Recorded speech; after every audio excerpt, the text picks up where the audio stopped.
A single dad just wanted a safe home for his son, but when the landlord turned them away for being too poor, he didn't know the woman watching from the shadows was the landlord's billionaire daughter, and she was about to change everything. Before we dive in, hit that subscribe button and drop a comment where in the world you are watching from. The key felt cold in Alex's hand, colder than the biting November wind that whipped around the corner of the brick building, carrying with it the scent of damp leaves and distant rain. He stared at the polished oak door, the number 3B gleaming in a brass oval that seemed to mock the worn-out state of his own life. This was it. The last stop on a list of maybes that had dwindled down to a single desperate hope. Behind him, his son, Leo, kicked at a loose piece of gravel, his small form bundled in a blue jacket that was a size too big, a hand-me-down from a cousin who'd outgrown it last winter. Leo was 7, but he had the quiet, watchful eyes of a much older soul, eyes that had seen too many moving boxes and too many of his father's tight, forced smiles. "Is this the one, Dad?" Leo asked, his voice a small puff of white in the frigid air. Alex turned and managed a genuine smile, the kind reserved only for his son. "This is the one, buddy."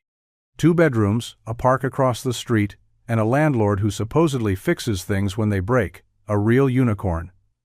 Leo's face lit up, a small, brilliant sun in the gray afternoon. The thought of his own room, a space that wasn't a corner of a cramped living room, was a kind of magic he'd only ever heard about in stories. Alex's heart clenched. He wanted this for Leo, more than he'd ever wanted anything for himself.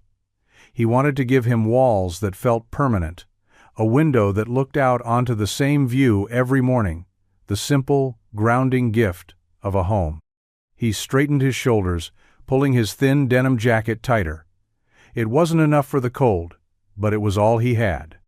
He'd spent the last of his savings on the security deposit and first month's rent, the cash folded into a neat, worn envelope in his pocket. It had left him with next to nothing, but the thought of Leo's own room made the risk feel like an investment.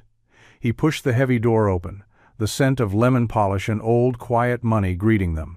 The lobby was immaculate, sterile, with a marble floor that reflected their scuffed boots and a silence that felt heavy, judgmental. A man sat behind a large mahogany desk, his back to them, speaking into a phone in a low, clipped tone.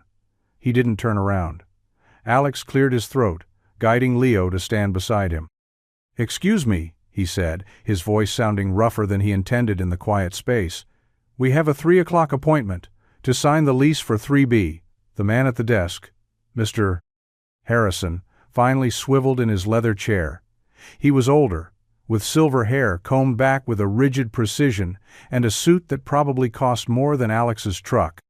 His eyes, the color of a winter sky, scanned Alex from head to toe, lingering on the faded knees of his jeans, the paint flecks on his boots, the calluses on his knuckles.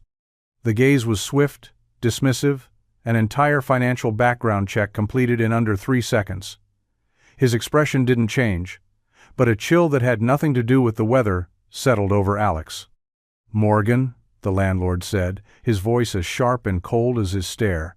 He gestured to the 2 chairs in front of his desk, but it wasn't an invitation, it was a command. They sat, Leo's small hand finding Alex's and gripping it tightly. The silence stretched, filled only by the quiet tick of a grandfather clock in the corner, each second a judgment. From a high window overlooking the lobby, a figure watched, half hidden by the heavy velvet curtain. She saw the man and his son enter, saw the hope in the boy's eyes and the quiet desperation in the father's posture. She saw her own father's cold assessment, a look she knew all too well, and she felt that old familiar knot tighten in her stomach, the one that always appeared when her world and the real world collided. Mr. Harrison tapped a manicured finger on the folder in front of him, the sound a sharp, impatient rhythm against the silence. He didn't open it. He didn't need to.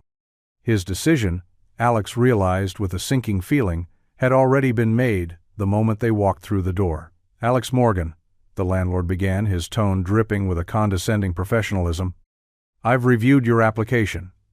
Alex nodded, trying to keep his expression neutral, trying to project a confidence he didn't feel. Everything should be in order. I have the deposit and first month's rent right here." He reached for the envelope in his pocket, but Mr. Harrison held up a hand, a gesture that was both subtle and absolute. "It's not about the initial payment, Mr. Morgan. It's about sustainability. Your stated income, a self-employed carpenter, is inconsistent. This building has standards. We require tenants to have a certain financial stability, a predictable income stream. Freelance work, as I'm sure you understand, is anything but predictable." Each word was carefully chosen, a polite weapon designed to inflict maximum damage without leaving a visible mark. Alex felt his face flush. He had worked tirelessly, taking on any job, big or small, from custom cabinets for wealthy clients to fixing a rickety porch for an elderly neighbor. He paid his bills. He provided for his son, but on paper, to a man like this, he was a risk, a liability. "My work is solid," Alex said, his voice low and steady, fighting to keep the tremor out of it. "I've never missed a payment on anything in my life. I have a list of references, clients who can attest to my reliability." Mr. Harrison offered a thin, dismissive smile. "References are about character, Mr. Morgan. This is about capital. They are not the same thing." Leo squeezed his hand harder, his small body tense. He didn't understand the words, but he understood the tone. He understood the coldness in the room. He leaned into his father's side, a silent act of solidarity that both broke Alex's heart and gave him the strength to keep his own from shattering. Alex looked the landlord straight in the eye, his pride a fragile shield against the man's casual cruelty. "I just want a safe place for my son to grow up." For a moment, something flickered in Mr. Harrison's eyes, not sympathy, but something colder. He leaned forward slightly. "And that's commendable. But a man's desire to provide for his family doesn't change the numbers on a credit report. Perhaps you should look for something more within your means. We have a reputation to maintain." The implication was clear. You don't belong here. People like you will bring the place down. The humiliation was a physical thing, a hot wave that washed over Alex, leaving a bitter taste in his mouth. He stood up slowly, pulling Leo with him. He didn't say another word. There was nothing left to say. He turned his back on the polished desk, the ticking clock, and the man who had just dismantled his hope with a few carefully chosen sentences. As they walked toward the heavy oak door, Alex kept his eyes fixed forward, focusing on the scuffed toes of his son's boots. He didn't look back. He couldn't. Upstairs, the woman behind the curtain let it fall back into place, her hand trembling. She closed her eyes. The image of the father's quiet, wounded dignity and the boy's small, trusting hand burned into her mind. She heard the heavy thud of the lobby door closing, a sound of finality that echoed the hollowness in her own chest. Her father had done it again. He had reinforced the invisible walls that separated his world from everyone else's, and she, as always, was trapped on the inside, a silent, unwilling accomplice. The cold air hit them like a slap as they stepped back onto the street. The sky had darkened, the clouds hanging low and heavy, threatening a rain that felt more like an insult than a release. Alex walked with a stiff, forced stride, his hand still holding Leo's, his knuckles white. He didn't speak until they reached their old rusted truck, parked a block away. The silence was a chasm between them, filled with unspoken disappointment. "Dad?" Leo's voice was small, tentative. "Are we not getting the new house?" Alex stopped, his hand on the cold metal of the truck door. He knelt, turning Leo to face him, forcing his own expression to soften, to erase the sting of humiliation that was still so raw. He brushed a stray strand of hair from his son's forehead. "Not that one, buddy. Turns out, it had a plumbing problem, a big one. We wouldn't have been happy there."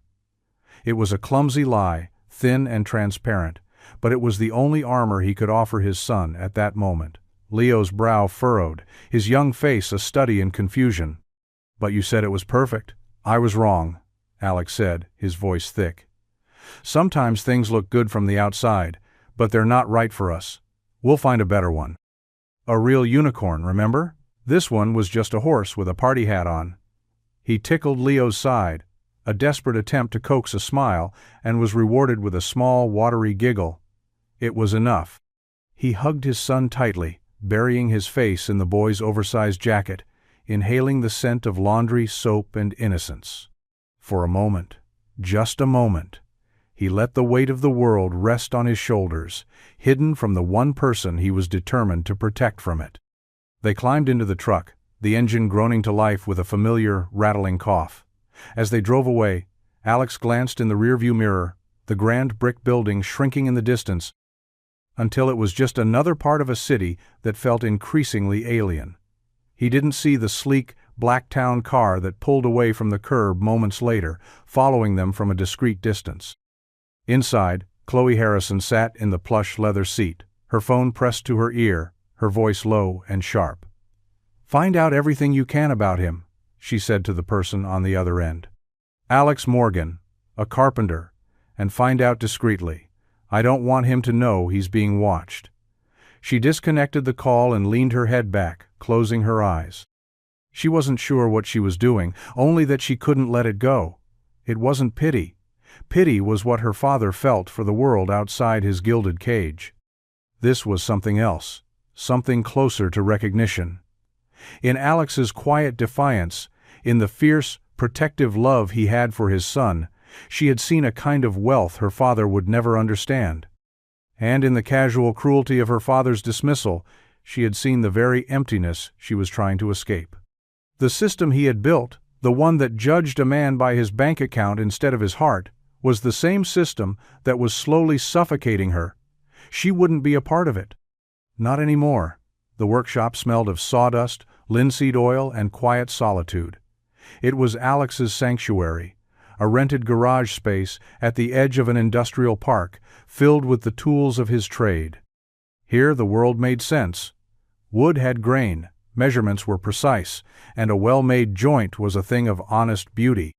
For 2 days after the disastrous meeting with the landlord, Alex poured himself into his work, sanding, cutting, and joining pieces of reclaimed oak into a bookshelf for a client.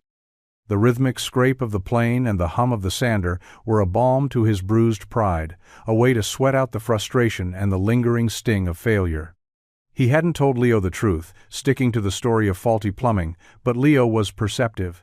He was quieter, his drawings more subdued. The magic had dimmed, and Alex felt the weight of that dimming in his own soul. He was finishing the final coat of varnish on the bookshelf when the sound of expensive tires crunching on the gravel outside broke the silence. He glanced up, expecting a delivery truck, but instead saw the same black town car from the other day. He didn't recognize it, but a knot of unease tightened in his stomach. The door opened, and a woman stepped out. She was tall, dressed in simple but clearly expensive jeans, and a soft cashmere sweater, the color of cream. Her hair was tied back in a loose, elegant knot. It was the woman from the window, Chloe. He didn't know her name, of course, but he recognized the face, the posture, the aura of quiet privilege that seemed to cling to her like perfume. She approached the open garage door, her steps hesitant, her expression unreadable. "Excuse me," she said, her voice softer than he expected. "Are you Alex Morgan?" He wiped his hands on a rag, his stance immediately guarded. "Depends who's asking." She offered a small, tentative smile. "My name is Kate. I was given your name by a friend. I heard you're the best craftsman in the city." The lie was smooth, but her eyes betrayed her. There was a flicker of something in them, nervousness, maybe even guilt. Alex leaned against his workbench, arms crossed. "I'm just a guy with some tools. What do you need?" She gestured vaguely behind her. "I have a piece of furniture, an antique. It was damaged in a move, a family heirloom. I was hoping you could take a look at it." It was a classic setup, the kind he'd read about in books or seen in movies. The damsel in distress, the humble craftsman. But this felt different. He couldn't shake the feeling that this was connected to the apartment, to the cold-eyed landlord. Maybe she was his assistant, sent to do some kind of follow-up, to offer a consolation prize. He wasn't interested in charity. "I'm pretty busy right now," he said, his tone flat. "I'm not taking on new projects." Chloe's smile faltered. "Oh, I understand. It was my grandmother's. It means a lot to me." She let the words hang in the air, a carefully placed hook. She saw the hesitation in his eyes, the battle between his pride and his need for work. He glanced around his workshop, at the stack of unpaid bills on his desk, at the worn tires on his truck visible through the door. Leo's face flashed in his mind. He needed this job, whether he wanted it or not. He let out a slow breath, the fight going out of him. "All right," he said, the word tasting like defeat. "I'll take a look, but I make no promises." Chloe's relief was palpable, a subtle relaxing of her shoulders, a softening around her eyes. "Thank you," she said. Her voice filled with a gratitude that felt far too large for the situation. "I really appreciate it. When would be a good time to bring it by?" He looked her over one more time, the woman who called herself Kate, the woman with the sad eyes and the expensive sweater. He still didn't trust her, not for a second. But he would fix her furniture. He would take her money. And then, he hoped, he would never have to see her again. 3 days later, Alex found himself standing in a place that felt like another planet. Chloe, or Kate, as he knew her, had insisted he come to her, explaining that the piece was too fragile to move. She'd given him an address in a part of town he'd only ever driven through, a neighborhood of sprawling estates hidden behind stone walls and iron gates. He'd expected a large house, but not this. It was a guest house, she'd explained when he called from the gate. But the guest house was larger and more elegant than any home he'd ever been in. It was a modern box of glass and steel, nestled in a meticulously landscaped garden that overlooked the city skyline. The interior was minimalist and cool, all white walls, polished concrete floors, and furniture that looked more like art than something you would actually sit on. And in the center of the vast living room sat a small, ornate writing desk with one of its delicately carved legs snapped cleanly in two. It was a beautiful piece, clearly old and valuable. It was also, Alex noted with a craftsman's eye, a very clean break, almost too clean. "It happened during the move," Chloe said, hovering nearby, wringing her hands in a gesture of anxiety that felt slightly rehearsed. "The movers were careless. I was devastated." Alex ran his hand over the splintered wood, his touch gentle, reverent. "It's black walnut," he said, more to himself than to her. "Early 19th century, I'd guess. The joinery is incredible." He looked up at her, his suspicion momentarily overshadowed by his professional admiration. "This is a museum piece. You should have called a specialist, not a guy who fixes porches." Chloe shook her head, her gaze fixed on the broken leg. "I don't trust specialists. They're cold. They see the value, not the history. My friend said, you understand history, that you care." There it was again, the flattery, the carefully chosen words designed to appeal to his pride. He should have walked away. He should have told her he was out of his league. But he was already hooked, not by her story, but by the challenge of the work itself.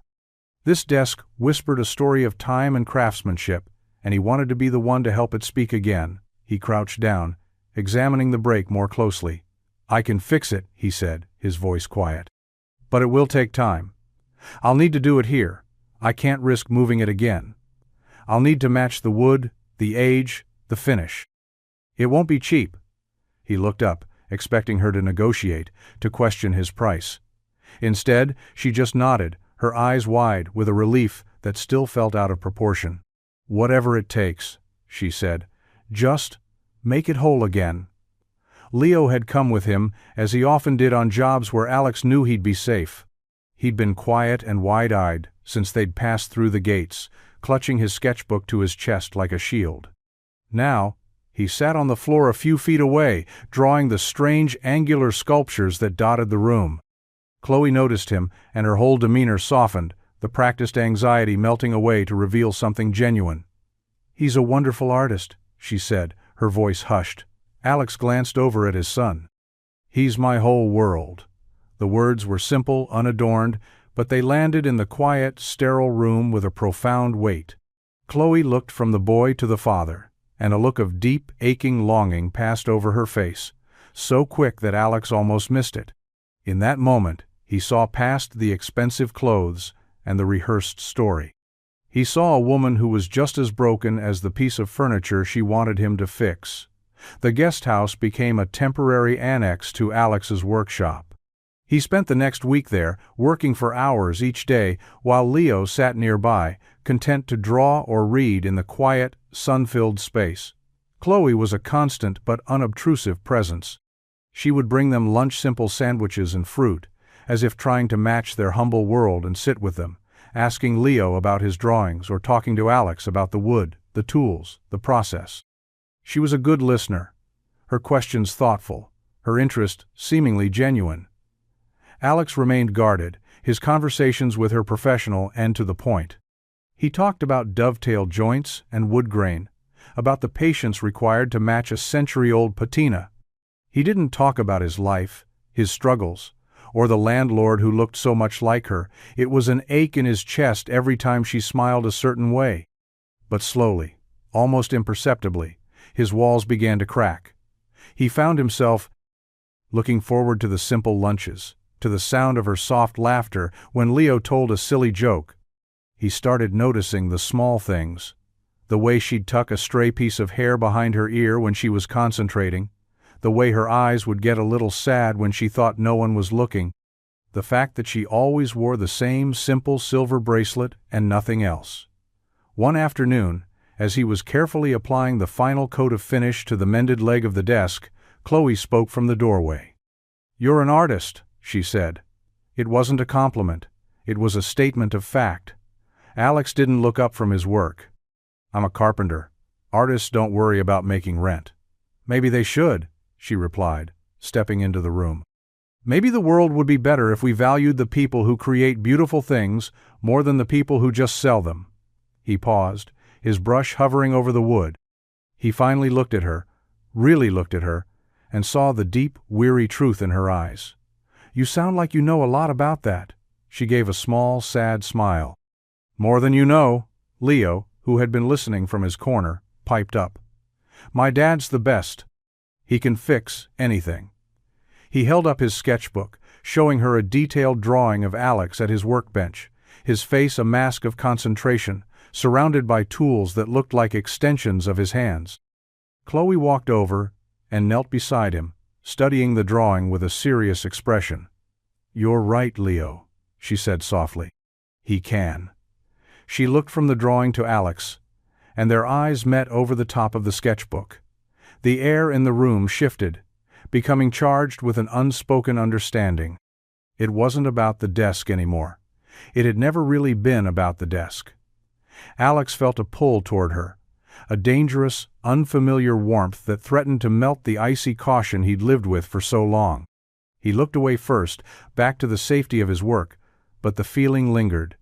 He was in deeper than he wanted to be, and he had no idea how to get out. The desk was finished. It stood in the center of the room, whole and perfect, the scar on its leg so seamlessly mended that only a true expert would ever know it had been broken. Alex ran his hand over the smooth, polished surface one last time, a quiet satisfaction settling in his chest. This was what he did. He took broken things and made them strong again. If only he could do the same for his own life. Chloe stood beside him, her reflection a pale ghost in the gleaming wood. "It's beautiful," she whispered. "It's perfect. You didn't just fix it, you healed it." Alex shrugged, uncomfortable with the intensity of her praise. "It's a good piece of wood. It knew how to be whole. I just helped it remember." He began packing his tools, the familiar clink of metal against metal, a grounding sound in the too-quiet house. The job was done. It was time to go, to take the generous check she'd written him and walk back into his own world, leaving this strange, sterile paradise behind. But he found himself lingering, straightening his toolbox, wiping down a surface that was already clean. He didn't want to leave. The thought hit him with the force of an unexpected wave, knocking the air from his lungs. He had grown accustomed to the quiet rhythm of this place, to her gentle presence, to the way Leo's laughter filled the vast, empty rooms. He had started to feel something for this woman, this Kate, with her sad eyes and her carefully constructed story. It was foolish. It was dangerous. She was from a world he could never touch, and he was a man with nothing to offer but his 2 hands and a heart that was already stretched thin. "Stay for dinner," Chloe said, her voice soft, breaking the silence. It wasn't a question. "Leo's been asking all day. I bought pizza." Alex hesitated. His mind screamed at him to say no, to make a clean break. But his heart, a foolish, stubborn thing, ached with a different answer. He looked at Leo, who was already beaming, his face a perfect picture of hope. "Okay," Alex heard himself say. Just for a little while. The pizza arrived in a plain cardboard box, a strange, mundane object in the midst of so much luxury. They ate it sitting on the floor, using paper towels for napkins. It was the most comfortable Alex had felt all week. With Leo there, the conversation was easy, full of chatter about school and superheroes and whether pineapple belonged on pizza, a debate Leo took very seriously. Chloe laughed freely, her guard completely down. She wasn't the poised, anxious woman who had hired him. She was just Kate, a woman with a surprisingly goofy laugh who let Leo build a fort out of expensive couch cushions. After dinner, once Leo had finally crashed on a pile of those cushions, a half-eaten slice of pizza still clutched in his hand, a different kind of quiet settled between them. Alex helped Chloe clean up, their hands brushing as they both reached for the same napkin. The air sparked. They both pulled back, a sudden, awkward tension filling the space. They stood in the kitchen, the city lights twinkling through the floor-to-ceiling windows like a blanket of fallen stars. "He adores you," Alex said, his voice low. "The feeling is mutual," Chloe replied, her gaze soft as she looked toward the sleeping boy. "You're a good father, Alex, the best I've ever seen. I'm just trying not to mess him up." "You're not," she said, turning to face him. "You're showing him what integrity looks like, what it means to be a man who builds things instead of breaking them." Her eyes were shining, and in their depths, he saw a vulnerability that mirrored his own. He took a step closer, drawn by a force he could no longer fight. She didn't move away. He could smell the faint scent of her perfume, something clean and green, like rain on fresh-cut grass. He lifted a hand, his calloused fingers gently brushing a stray strand of hair from her cheek. Her breath hitched. The space between them hummed with unspoken words, with the weight of a week's worth of shared glances and quiet lunches. It was the moment. The one where he could lean in, where he could find out if her lips were as soft as they looked. But he stopped. The face of the landlord, Mr. Harrison, flashed in his mind. The cold eyes, the dismissive smile. This was a fantasy, a beautiful, dangerous illusion. He dropped his hand, the moment shattering like glass. "I should go," he said, his voice rough. "It's late." He turned and walked away, leaving her standing alone in the kitchen, the city lights reflecting in her wide, heartbroken eyes. Alex couldn't shake the feeling. For days after finishing the job at the guest house, the memory of that almost kiss, of the look in her eyes, haunted him. He tried to bury it in his work, taking on a challenging project, building custom-fitted library shelves for a downtown law firm. The work required precision, focus, a steady hand. It was exactly what he needed to keep his mind from drifting back to her. He deposited her check, a sum far more generous than he'd quoted, and it had been a lifeline. It paid 2 months' rent on their tiny apartment, filled the fridge, and even allowed him to buy Leo a new pair of winter boots, the first pair he hadn't gotten second-hand. He should have been relieved, grateful. Instead, he felt a hollow ache, a sense of loss for something he'd never truly had. He hadn't heard from her since that night. He told himself it was for the best. They came from different universes. Any connection between them was bound to be a collision, and he was the one who would end up as wreckage. He had Leo to think about. He couldn't afford to get lost in a fairy tale. But Leo hadn't forgotten. "Are we going to see Kate again?" he'd asked one evening, looking up from a drawing of the guest house. Alex's chest tightened. "I don't think so, buddy. The job is done." "But I liked her," Leo said, his voice small. "She laughed at my jokes." "I know," Alex said, ruffling his son's hair. She was nice. That was the word he'd settled on. Nice. Safe. It was a lie. She was more than nice. She was captivating. And that's what made her so dangerous. The law firm, where he was installing the shelves, was in a tall, glass tower that scraped the sky, the kind of place that always made him feel small and out of place. He was on the 34th floor, working in a corner office with a view that stretched for miles. He was sanding the final shelf, the scent of fresh-cut cedar filling the air, when one of the firm's partners, a man named Mr. Davies, walked in. He was an older, kinder man who had admired Alex's work. "Incredible craftsmanship, Morgan," Davies said, running a hand over the smooth wood. "Truly incredible. You have a gift." "Thank you, sir," Alex replied, wiping dust from his hands. Davies leaned against the doorframe, a thoughtful look on his face. "You know, you remind me of another craftsman I know, a stubborn old fellow who believed in quality above all else, built an empire on it." Alex paused, a sense of unease creeping over him. "Oh yeah?" "Yes," Davies said, his eyes twinkling. "A man named Charles Harrison. You ever heard of Harrison Development?" The name hit Alex like a punch to the gut. Harrison, the landlord. The cold-eyed man who had dismissed him so easily.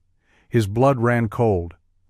I've heard the name," he managed to say, his voice tight. Davies nodded, oblivious to Alex's inner turmoil.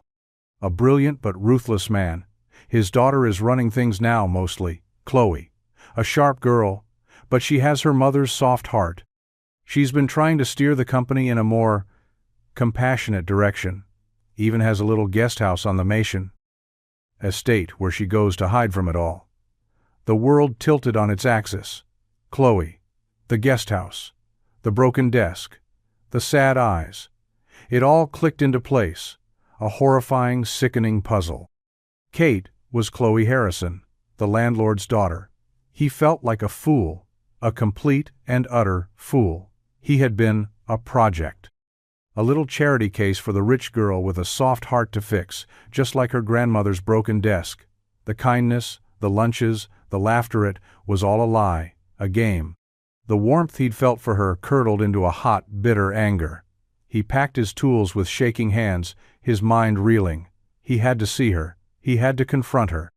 He had to look her in the eye and let her know that he wasn't some broken thing for her to pity and repair. The gates to the estate were closed, a formidable wall of black iron and stone.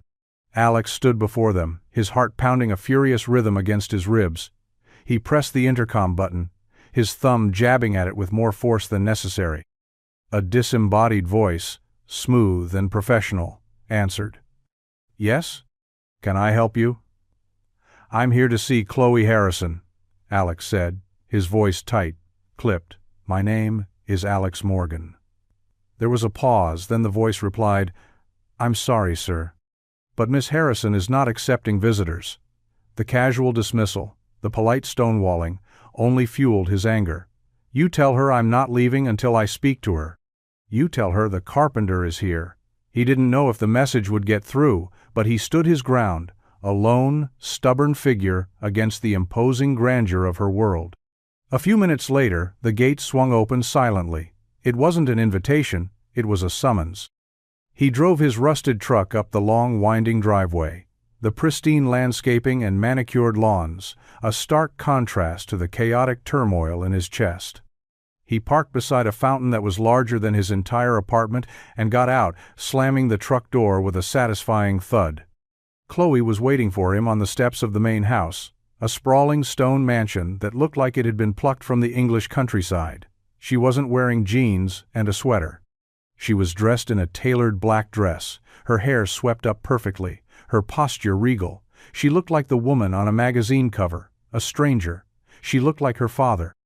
"Alex," she began, her voice strained. "What are you doing here?" "I came to return this," he said, pulling the check she had given him from his pocket. He strode up the steps and held it out to her. "I don't want your money. I don't want your pity." Chloe flinched as if he'd slapped her. "It's not pity." "Isn't it?" he shot back, his voice rising. "What was I to you, Chloe? A little project? The poor, noble carpenter you could save to make yourself feel better about the world your father built? Was that broken desk even real? Or did you snap the leg yourself just to have an excuse to slum it for a week?" The words were cruel, and he knew it, but he couldn't stop them. The hurt was too deep. "No!" she cried, her composure finally cracking. "It wasn't like that. I wanted to help." "I didn't ask for your help," he yelled, the sound echoing in the cavernous entryway behind her. "I wanted a home for my son, and your father looked at me like I was something he'd scraped off his shoe, and you watched. You watched, and then you came to me with your lies and your sad story. Did you get a good laugh out of it, telling your rich friends about the gullible carpenter who fell for your act?" Tears welled in her eyes, but he felt no satisfaction, only a deeper, more profound ache. "It wasn't an act," she whispered, her voice breaking. "None of it was. Save it," he said, his voice dropping to a low, cold whisper. He dropped the check at her feet. It fluttered on the stone steps, a flimsy piece of paper that represented the vast, uncrossable chasm between them. "Stay away from me," he said, his voice hard, a wall of jagged ice. "And stay away from my son." He turned and walked away without looking back, the sound of his own heart breaking loud in his ears. He didn't see her sink onto the steps, her face in her hands, the sound of her sobs lost in the indifferent silence of the mansion. The workshop was no longer a sanctuary.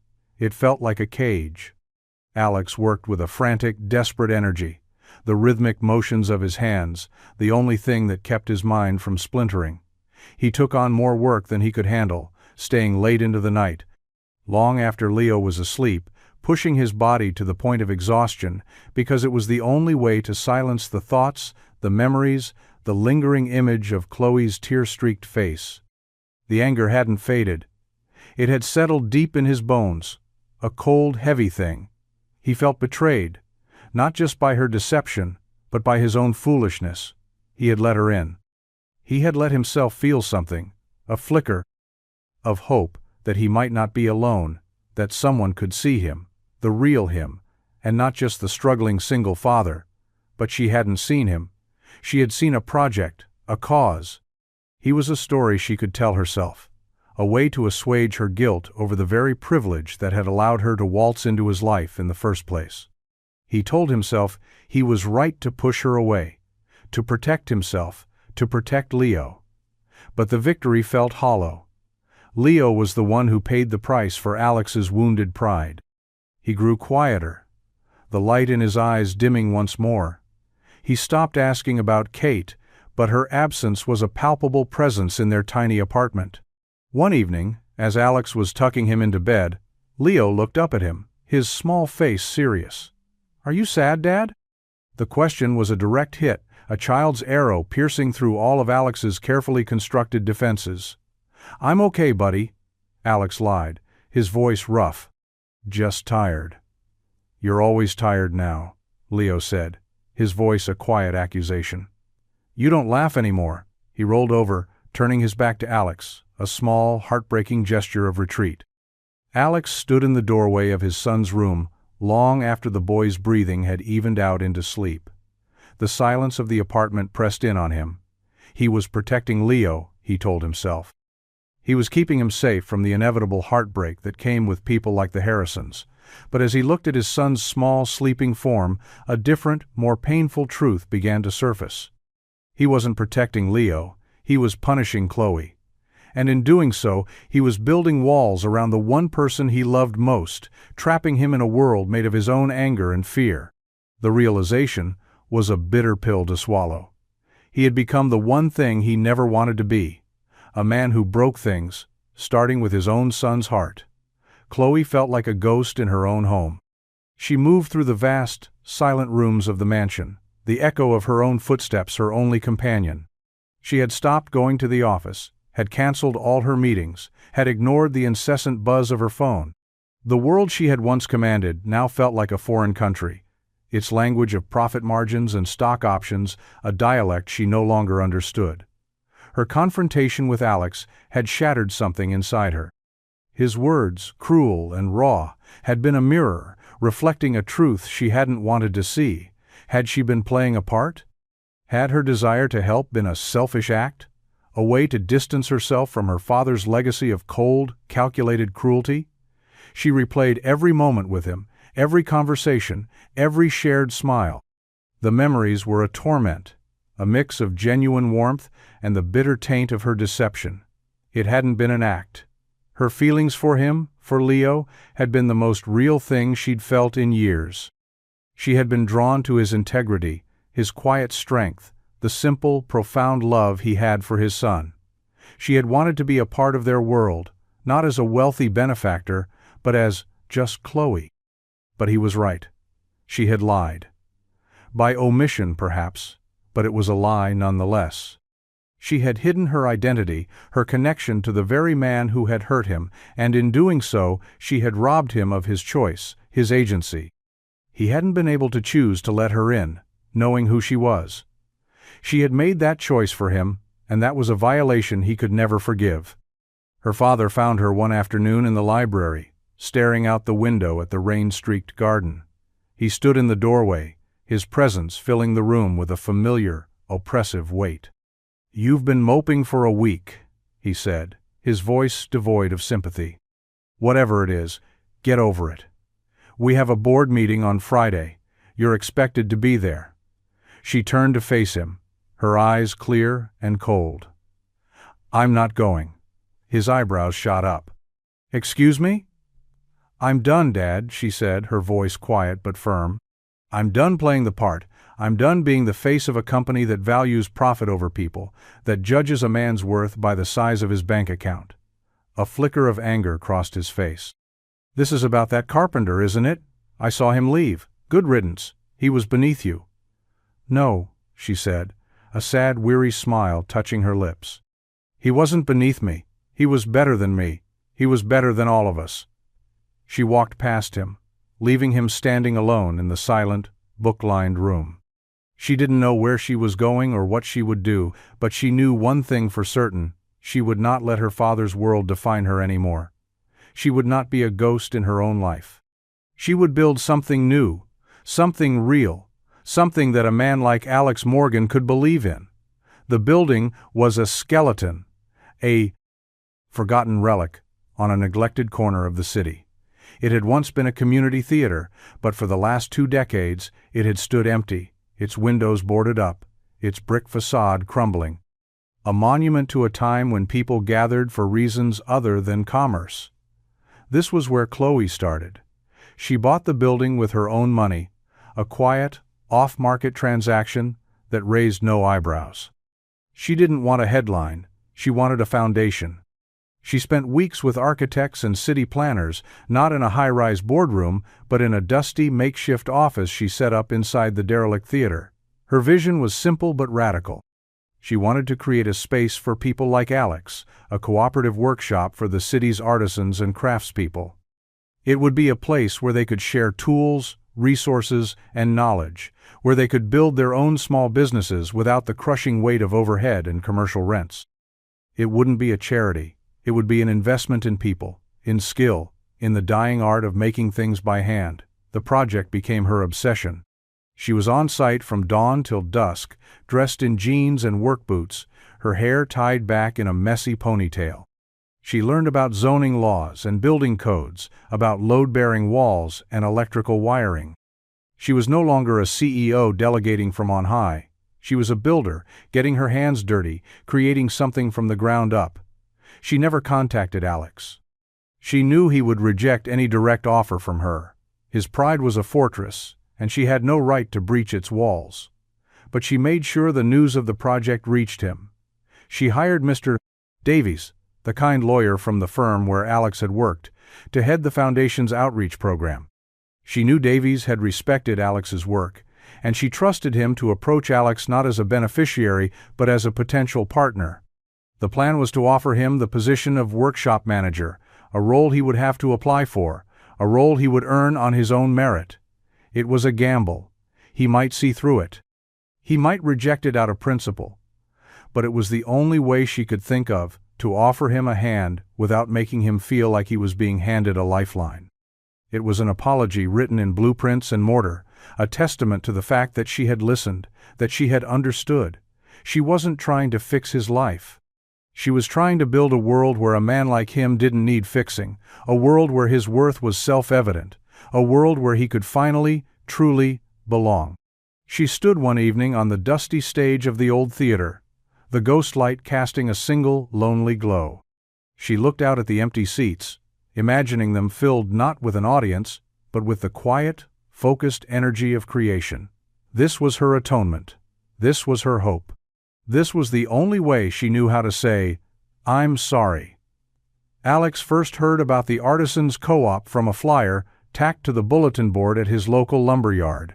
"A new space for makers," the headline read, with a simple, elegant logo of a hand holding a hammer. The text described a new, non-profit workshop, offering affordable studio space and access to high-end equipment. It sounded too good to be true. In his experience, things that sounded too good to be true usually were. He ignored it. But then he started hearing whispers from other carpenters, from potters and metalworkers he knew. The project was real. It was well-funded, professionally managed, and the application process was rigorous but fair. They were looking for skilled artisans to be founding members, and they were looking for a workshop manager. The salary listed for the manager position was more than he'd made in the last year. It was a chance, a real one, to build something stable, to finally give Leo the life he deserved. But a knot of suspicion coiled in his gut. It felt too convenient, too perfect. He couldn't shake the feeling that Chloe was behind it. He imagined her pulling strings from her mansion, orchestrating this elaborate gesture to soothe her conscience. The thought made his blood boil. He would not be her puppet. He would not be her redemption story. He was about to rip the flyer from the board and throw it in the trash when he saw a familiar name at the bottom. For more information, contact Program Director, Mr. Davies. Davies, the lawyer who had admired his work, a man of integrity, a man who wouldn't be involved in something that was just a rich girl's vanity project. The knot of suspicion loosened, replaced by a flicker of cautious curiosity. That night, as he sat at his small kitchen table staring at the flyer, Leo padded out of his room, his sketchbook in hand. He climbed into Alex's lap and opened it to a new drawing. It was a picture of the three of them, him, Alex, and Chloe, sitting on the floor of the Seine guest house, eating pizza. In the drawing, they were all smiling. "I miss her," Leo said, his voice a soft murmur against Alex's chest. "She made you laugh, Dad." The simple, honest words were a gut punch. Alex looked from his son's drawing to the flyer on the table. He had been so consumed by his own wounded pride, his own anger, that he had forgotten what mattered. He had forgotten the easy laughter, the shared meals, the feeling of not being so alone. Maybe he had been wrong. Maybe her kindness hadn't been a lie. Maybe the lie was the one he was telling himself, that he was better off alone, that his pride was more important than his son's happiness, more important than his own. He took a deep breath, the air filling his lungs with something that felt, for the first time in a long time, like hope. He picked up the phone and dialed the number on the flyer. He wasn't doing it for her. He was doing it for Leo. He was doing it for himself. He was done letting his past dictate his future. It was time to build something new. The interview was less of an interview and more of a conversation. Alex sat across from Mr. WW.com. Davies in a temporary office set up amidst the dust and chaos of the theater's renovation. The air hummed with the sound of saws and hammers, a symphony of creation that resonated deep in Alex's soul. He had been nervous walking in, his portfolio of work clutched in his hand, his answers to potential questions rehearsed in his head. But Davies put him at ease immediately. They didn't talk about his financial history or his employment gaps. They talked about wood. They talked about the lost art of hand-cut joinery, about the beauty of a perfectly balanced tool. Davies asked him about his philosophy of craftsmanship, about how he would manage a space filled with strong-willed creative people. Alex found himself speaking openly, passionately, his love for his craft shining through. He laid out his ideas for the workshop, a mentorship program for young apprentices, a shared system for sourcing sustainable materials, a gallery space to showcase the members' work. Davies listened intently, nodding, a slow smile spreading across his face. "You're the man for the job, Alex," he said finally, closing the portfolio. "The board will need to approve it, of course, but as far as I'm concerned, the position is yours if you want it." Alex was stunned. He had expected more questions, more scrutiny, a background check. He hadn't expected it to be this easy. "The board?" he asked, a flicker of his old suspicion returning. "Who is on the board?" Davies hesitated for a fraction of a second, but it was enough. "It's a group of local business leaders, philanthropists, people who believe in this city's artistic community." He was being evasive. Alex knew it. But he also knew, looking into the older man's kind, honest eyes, that Davies believed in this project, that he believed in Alex. And for now, that had to be enough. He accepted the position. He walked out of the old theater and into the bright afternoon sun, a sense of disbelief warring with a profound, bone-deep relief. He had a job. A real, stable, meaningful job. He could finally give Leo that room of his own, that life without the constant, gnawing anxiety of not knowing if they would make rent. He drove to the school to pick up Leo, his heart lighter than it had been in years.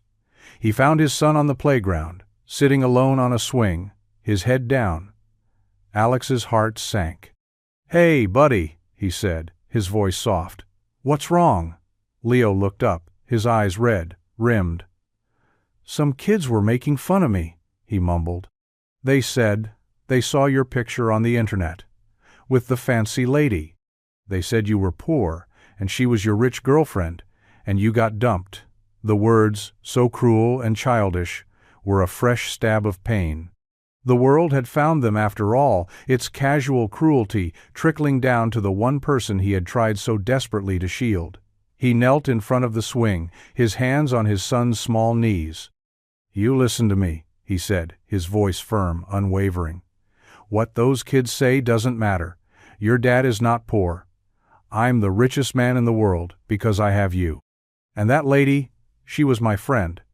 And sometimes, friends make mistakes. But that doesn't mean the friendship wasn't real." He looked at his son's sad, confused face, and he knew what he had to do. He had to stop running from the past. He had to stop letting his pride build walls. He had to face Chloe, not with anger, but with the truth. For Leo, for himself, because their story, however messy and complicated, was real. And it wasn't over. He found her at the workshop. He wasn't surprised. It felt like her sanctuary, just as his own small garage had been his. She was standing in the middle of the cavernous main room, talking to a foreman, a set of blueprints spread out on the cavernous brace. A makeshift table. She was wearing the same work boots and dusty jeans he'd seen her in before, her hair pulled back, a smudge of dirt on her cheek. She looked tired, but she also looked alive, more real and vibrant than she ever had in the sterile elegance of her guest house. She saw him and froze, her conversation with the foreman faltering. She excused herself and walked toward him, her steps slow, cautious. Her eyes were wide, searching his face for anger, for accusation. She found none. "Alex," she said, her voice barely a whisper, "what are you doing here?" "I got the job," he said simply. A flicker of relief, so profound it was almost painful, crossed her face. "I know. I mean, I hoped you would. You were the most qualified." "Was I?" he asked, his voice gentle. "Or was this another one of your interventions?" She flinched, the word landing like a small, sharp stone. "No," she said, her voice pleading. "I just created the opportunity. You earned it, Alex. All on your own. I knew you would." He believed her. He didn't know why, but he did. He looked around the space, at the raw wood and exposed brick, at the framework of what would one day be a place of creation and hope. "This is incredible, Chloe, what you're doing here." "I wanted to build something that mattered," she said, her gaze drifting around the room. "Something that wasn't just about making money. Something that you would respect." They stood in a pocket of silence, the noise of construction buzzing around them like a distant hum. The air between them was thick with unspoken words, with months of anger and misunderstanding, and a deep, unyielding ache. "Leo misses you," he said finally, the words catching in his throat. Her eyes filled with tears. "I miss him too," she whispered. "I miss both of you. Every day." He took a step closer, closing the space between them. The kids at his school saw the news articles, the gossip. They were cruel to him. Chloe's face crumpled, a look of pure anguish washing over her. "Oh, Alex, I'm so sorry. That's what I was afraid of. That's why I stayed away." "I know," he said, his voice soft. "But staying away didn't fix it. It just left a hole. I told him. I told him we were friends, and that sometimes friends make mistakes." She looked up at him, her eyes shining. "Are we, Alex? Are we still friends?" He reached out, his hand hesitating for a moment before his fingers gently brushed her cheek, wiping away a single tear. "I think," he said, his voice low and rough, "we were always more than that." The touch was electric, a current of forgiveness and longing that arced between them, melting the last of the icy walls around his heart. She leaned into his touch, her eyes closing, a soft sigh escaping her lips. It was a surrender, a homecoming. In the middle of the dust and noise and the beautiful, unfinished mess of what they were building, they finally found their way back to each other. The ending wasn't an ending. It was a beginning, written not in headlines or on bank statements, but in the quiet, unshakable truth of a second chance.